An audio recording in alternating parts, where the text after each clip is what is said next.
a leer brevemente el currículum del doctor Armando Colichella, que gentilmente nos va a dar la conferencia. Y él es profesor asistente de psiquiatría del Instituto Universitario CEMIC, profesor estable y supervisor clínico de la maestría de psicofarmacología de la Universidad Favaloro, profesor adjunto de criterios diagnósticos internacionales de la Facultad de Psicología de la Universidad del Museo Social Argentino, miembro de la Comisión Científica y coordinador de docencia de la Fundación PROSAN-OSDE, secretario científico de la Asociación de Psicofarmacología y Neurociencia Argentina, director de docencia e investigación de FUBIPA y codirector del curso Abordaje Interdisciplinario del Trastorno Bipolar, Clínica y Estrategias Psicosociales y Biológicas, organizado por FUBIPA y auspiciado por la Dirección Nacional de Salud Mental y Adicciones. Lo recibimos con un fuerte aplauso.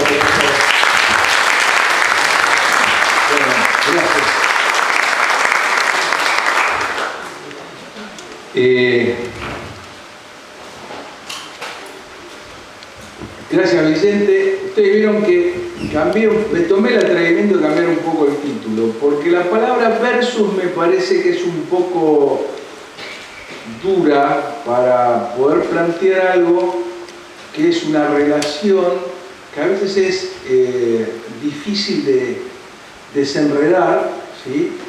Entonces me parecía que estaba bueno poder plantear esto desde dos puntos. Primero, recordar algunas cuestiones que tienen que ver con la enfermedad bipolar, que tienen que ver con la problemática bipolar, y después ver un poquito algunas cuestiones de cómo pensamos hoy el tema de la personalidad, y algo en particular que voy a tratar de poder explicarles, que es el tema del temperamento. Porque precisamente ahí está la clave entre la articulación entre lo que es la personalidad y la enfermedad bipolar, que es la cuestión del temperamento, ¿sí? Yo seguramente ahora les voy a mencionar algunas cosas que ustedes conocen muy bien, ¿sí? Pero me parece que está bueno por ahí poder refrescarlas. A mí van a servir por ahí para poder avanzar en estas ideas que les voy a transmitir. Algunas cuestiones son ideas personales.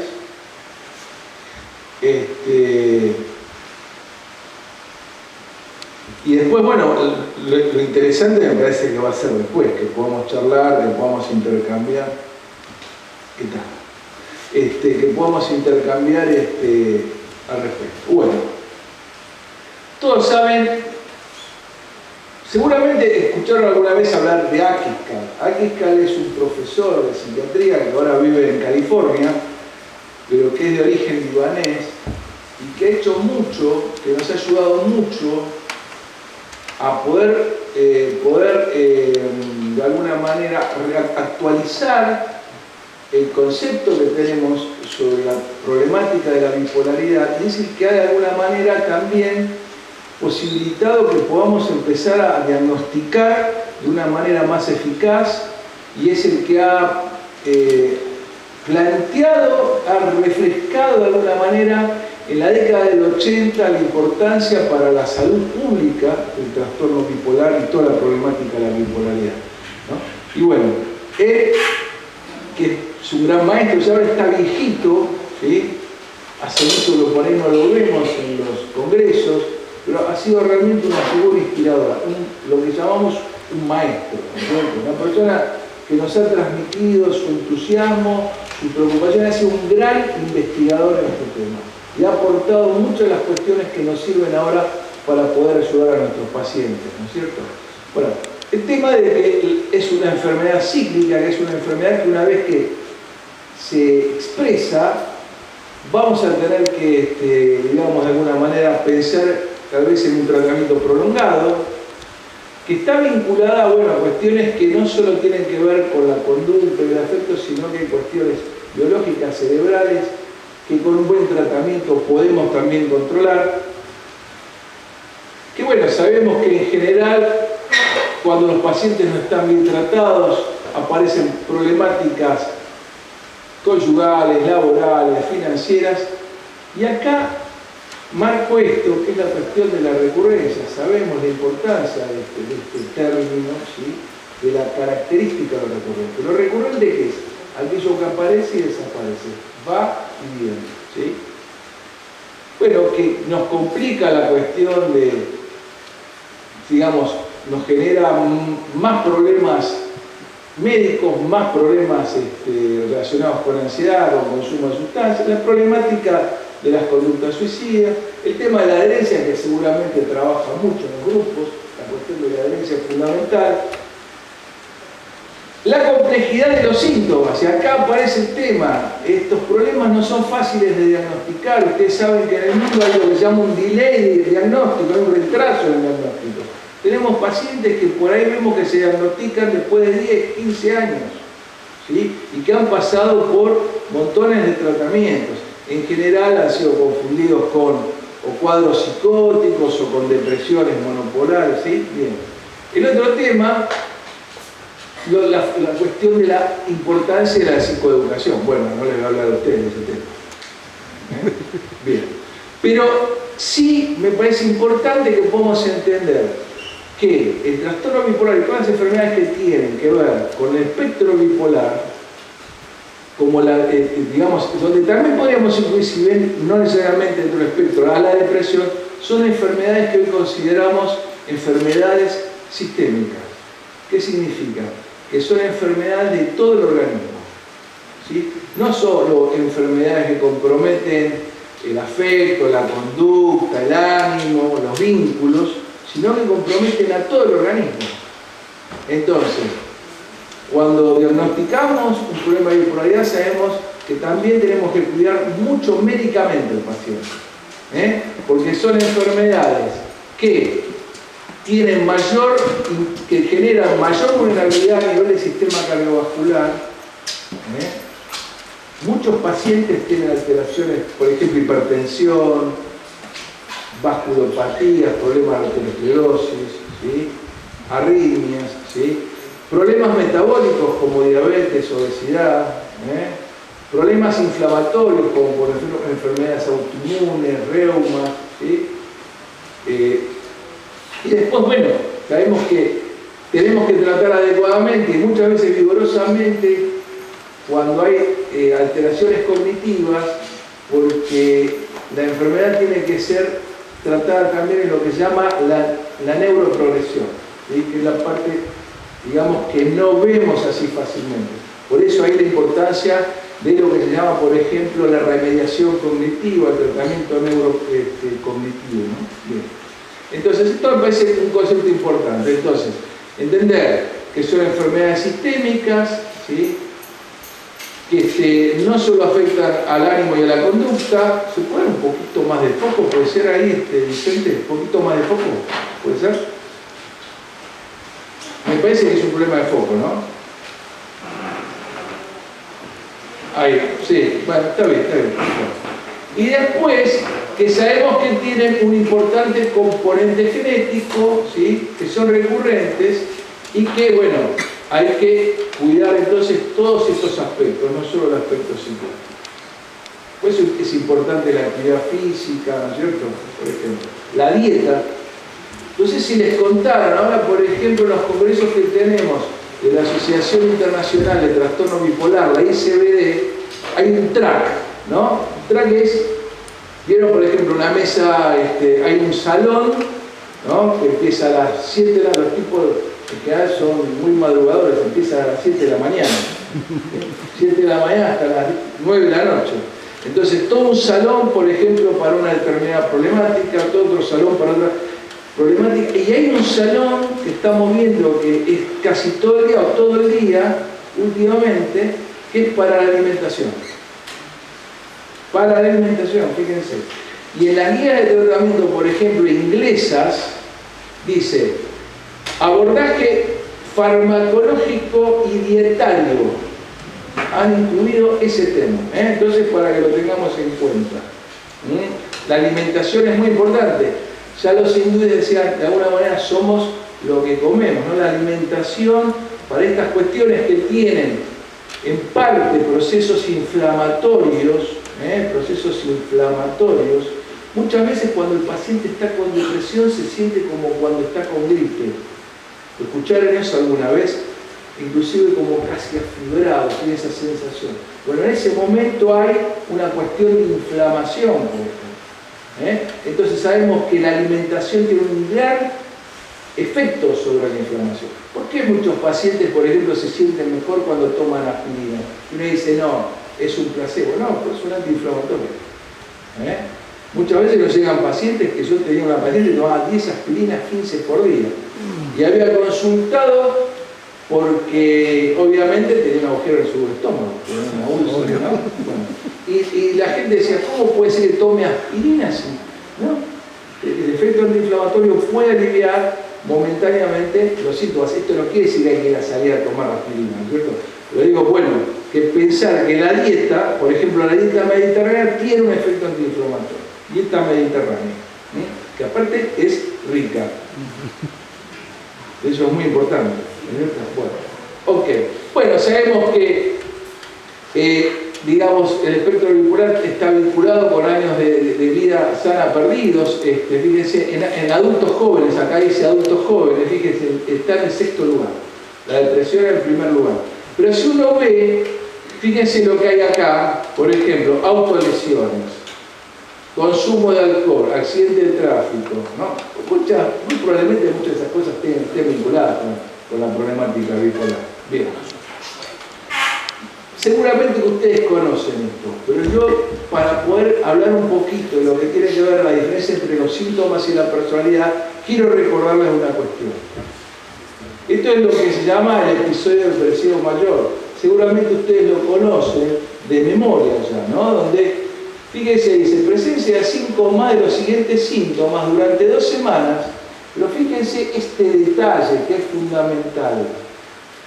Implican un cambio en relación al comportamiento habitual. Y esto es muy importante. Un episodio implica un cambio en relación al funcionamiento habitual de esa persona. ¿Sí? Y fíjense otra cosa. Hablamos del estado de ánimo, triste, vacío, deprimido.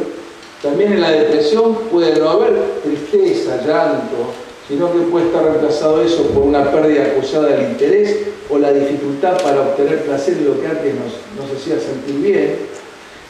Esos son síntomas que uno puede decir, son claramente síntomas que llamamos síntomas afectivos. Esto lo puede sentir alguien que también está triste porque tuvo un duelo, porque perdió algo. Pero fíjense estos otros síntomas.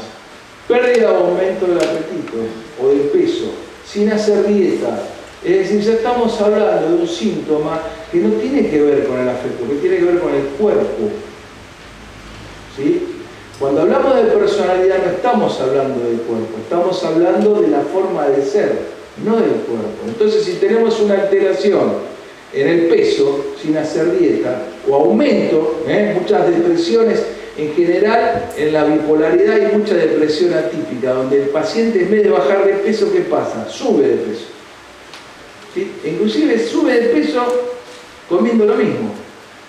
Lo que muestra, lo mismo que comía antes, lo que muestra que hay un problema metabólico, quiere decir que se asimila de otra manera lo que se come. ¿Sí? Eso es un síntoma bien biológico. ¿Sí? Que no tiene que ver con la persona, tiene que ver con el cuerpo. ¿Sí? Bien. Muchas veces los pacientes, nosotros sabemos que, por ejemplo, como síntoma temprano de desestabilización, pueden tener que empiezan a perder peso sin ninguna razón, o apetito, y es el primer síntoma. Entonces uno dice, a ver, entonces el paciente ya sabe, si está bien psicoeducado, sabe que pérdida de peso significa que está por tener un episodio depresivo. Bien. Fíjense el otro, insomnio o hipersomnia. El insomnio es la dificultad para dormirse. Y la hipersomnia es demasiado sueño o dormir más de lo habitual. ¿Sí? Siempre esto tiene que significar un cambio en el funcionamiento previo. Hay personas que llamamos short sleepers, es decir, que duermen poco, siempre duermen poco. No sé si se acuerdan, Neustadt decía que dormían 4 horas. ¿Sí? O sea, que Neustadt durmiera 4 horas no significaba que tenía insomnio, sino que era su forma habitual de dormir. Entonces eso no era un síntoma, ¿se entiende lo que digo? Un síntoma es un fenómeno nuevo, diferente al funcionamiento habitual de la persona. Entonces ya empezamos ahí a hacer una diferenciación. La hipersomnia también aparece en la depresión atípica, que es esa en la cual el paciente, en vez de bajar de peso, sube de peso. En general esto está acompañado con el aumento del sueño. La persona tiene que dormir mucho o tiene somnolencia durante el día. Estas cosas en general son reloj dependientes. ¿Por qué? Porque el paciente, al menos que esté muy grave, puede manejar esta hipersomnia. Entonces, por ejemplo, en la mañana se levanta y va a trabajar. ¿Y cuándo duerme? El fin de semana. ¿Sí? Entonces uno ve que duerme el fin de semana. Uno llama, está durmiendo, pasó todo el fin de semana durmiendo. Bien, la otra cuestión es la agitación o el lentecimiento psicomotriz. Y acá también hablamos de algo que no tiene que ver con la persona, tiene que ver con cómo está funcionando la mente, con la velocidad. No con la forma de ser, con la velocidad. Entonces, cuando estamos deprimidos podemos estar lentos, nos ven lentos. Hay pacientes que están tan lentos que parece que tienen Parkinson cuando están muy deprimidos. ¿Sí? Otros están ansiosos, acelerados, van de un lado para el otro. Bien. El otro punto es la fatiga, o sea, el cansancio que sienten al hacer las actividades o la pérdida de energía. Fíjense que acá de nuevo no estamos hablando de la personalidad, estamos hablando de algo físico, corporal. Acá ya sí podemos pensar que esto a veces puede confundirse con la forma de ser. Hay personas que tienen lo que llamamos frecuentemente la autoestima baja. Y eso sí puede tener que ver con la personalidad. Sí, pero vos sos una persona importante, tenés tu trabajo, tenés una muy buena familia. Sí, pero no he logrado lo que hice en mi vida, no me siento bien, ¿no? Si eso es algo persistente, forma parte de la autopercepción de la persona. Pero decimos que es un síntoma cuando aparece y desaparece. ¿Se entiende la diferencia? Ustedes seguramente deben haber tenido algún compañero, por ejemplo, lo llamamos pan triste, ¿no? Esos tipos que gana Boca, gana River, son de Boca, y ¿cómo estás contento? Y sí, podríamos haber hecho un gol más. Siempre falta 5 para el peso, ¿no es cierto? Y eso forma parte de la personalidad, ¿no? A veces eso es como medio plomazo, ¿no? Bien, ok. La cuestión de la culpa, que a veces puede ser exagerado, uno puede sentirse mal por cosas que realmente no tienen nada que ver con uno. Y después tenemos esto también es bien físico, la disminución de la capacidad para pensar, concentrarse o decidir. A veces esto altera mucho la memoria. Y parece que la persona, por ejemplo, si es una persona de más de 65 años, no es difícil que por ahí un médico apurado le diagnostique por ahí un comienzo de Alzheimer, erróneamente. Porque si el paciente está muy deprimido, hay una depresión que se llama pseudodemencia, porque parece mucho una Alzheimer, pero es absolutamente tratable, es absolutamente reversible. Bien. Y después, bueno, tenemos las cuestiones que tienen que ver con las ideas de muerte, las tentativas, la ideación, que obviamente esto no tiene nada que ver con la personalidad. ¿Sí? Algún tipo de personalidad puede recurrir a este tipo de situaciones, inclusive hay personalidades que se llaman personalidades borderline, que por ahí pueden jugar un poco interpersonalmente con, bueno, si me dejas, yo me lastimo, ¿sí? O las personalidades que llamamos histéricas. Después vamos a ver eso. Bien. Lo mismo pasa con la manía, ¿sí? Los episodios de activación. En los episodios de activación pasa todo al revés. Pero fíjense que también lo que dice esta definición es que representa un cambio en el funcionamiento. ¿Sí? Y esto es muy importante tenerlo en cuenta. Una persona que tiene un episodio de manía o hipomanía, decimos que es una hipomanía, por ejemplo, cuando cambia el modo habitual de funcionamiento. Si una persona es persistentemente activada, eso ya es otra cosa, no es una hipomanía. Tiene que ver con lo que vamos a ver, que es el temperamento. ¿Está claro? Bien. Ustedes ya lo conocen, el aumento de autoestima, la grandeza, el aumento de la energía, que también es episódico, más hablador, presión, como la persona que está en el periodo de activación está lanzado al mundo, digamos, se quiere comer el mundo. Y son los momentos donde sentimos, entre comillas, más esta cuestión que a veces nos molesta, la cuestión de la manipulación. Lo que pasa es que estaban subidos a un caballo veloz y quieren que lo acompañemos. Entonces nos va a agarrar de la mano y nosotros vamos a sentirnos violentados porque van a querer que vayamos a la velocidad que van ellos. Y si nos piden algo cuando están activados, ¿qué pasa? El tiempo pasa muy rápido, tenés que responder a mi velocidad. Entonces a veces, ¿no? Podemos ver que se enojan porque, ¿cómo? Pará, estás muy lento. No, la persona está funcionando a una velocidad normal. Pero el que está activado ve el mundo en cámara lenta. Ustedes algunos escuchaban discos en 33, 78 y 45. ¿Quiénes? Levantemos la mano. Bien, ¿qué pasaba cuando el disco de 78 lo poníamos en 33? Bueno, entonces, ¿qué le pasa a la persona cuando está en el periodo de manía? Él está funcionando en 38, en 78 ustedes están en 33. Es tremendo, suena todo wow. Entonces, ¿qué va a querer? Acelerarnos, más si nos quiere. Si no somos indiferentes, no. Si nos quiere, va a querer subirnos ese caballo, ¿o no? ¿O no?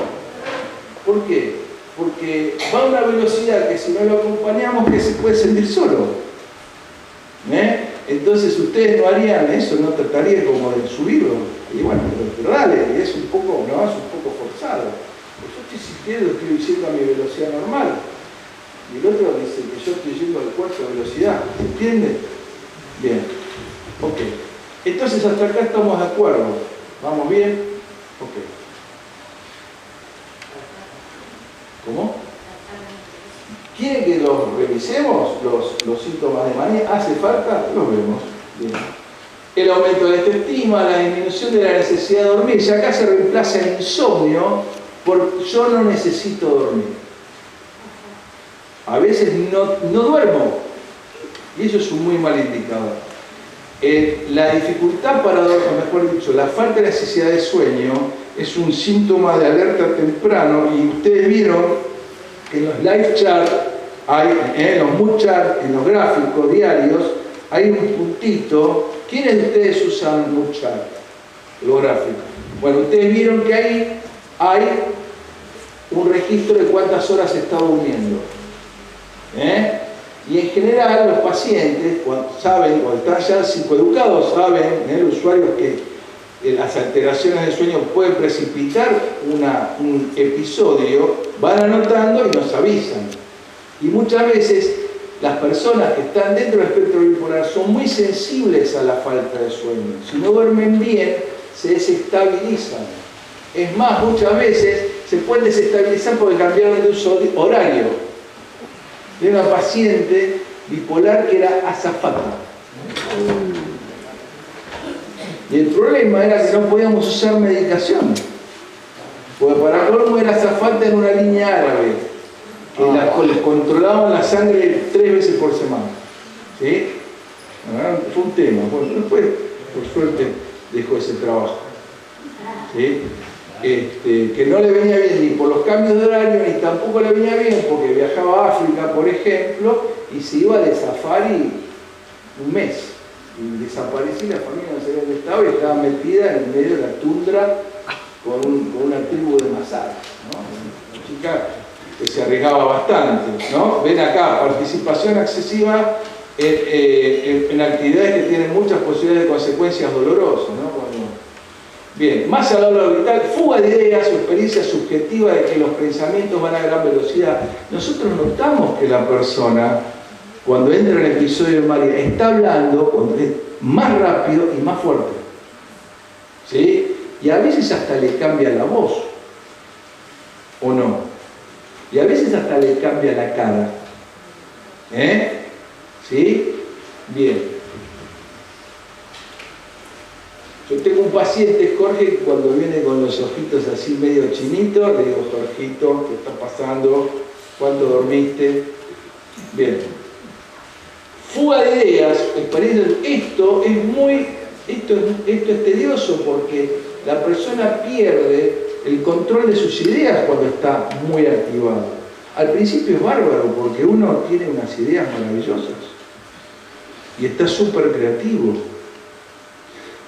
Había un programa, una película que se llamaba Esta loca gente, que era todo de cámaras sorpresas, no sé si la vieron. Que había un morocho que era un pastelero que tenía que armar una torta que le venía en un rodillo, ¿sí?, a una determinada velocidad, y por un cocinero.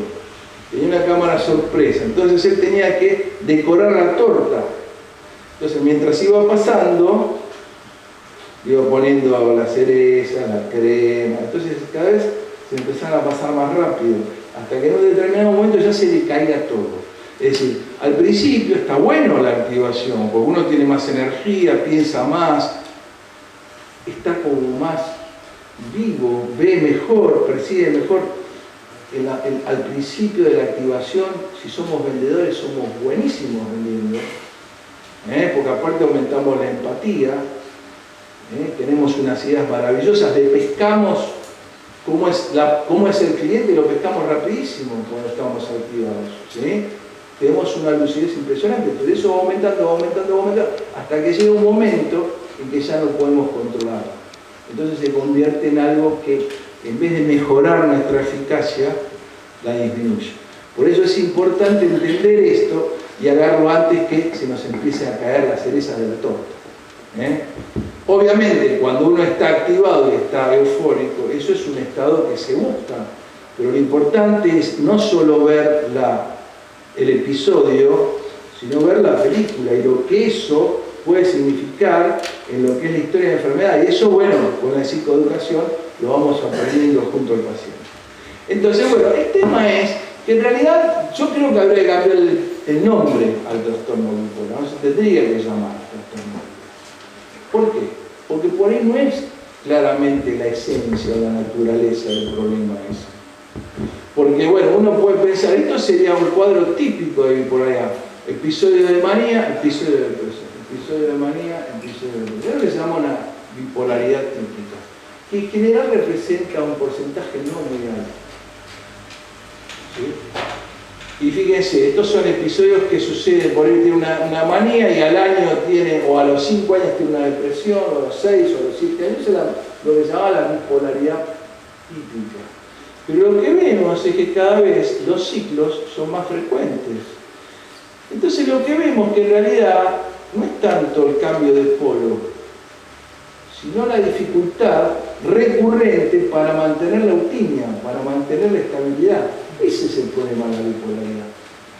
Porque fíjense, acá, por ejemplo, tenemos ciclos rápidos que pueden suceder entre semanas y meses. Es lo que se llama ciclo rápido, cuando hay más de 4 episodios por año.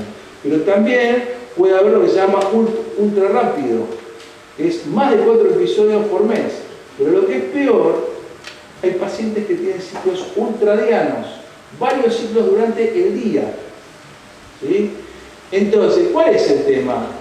¿Que vaya para arriba o para abajo o la inestabilidad? ¿Se entiende a dónde vamos? Porque fíjense, este es el ultradiano, fíjense esto.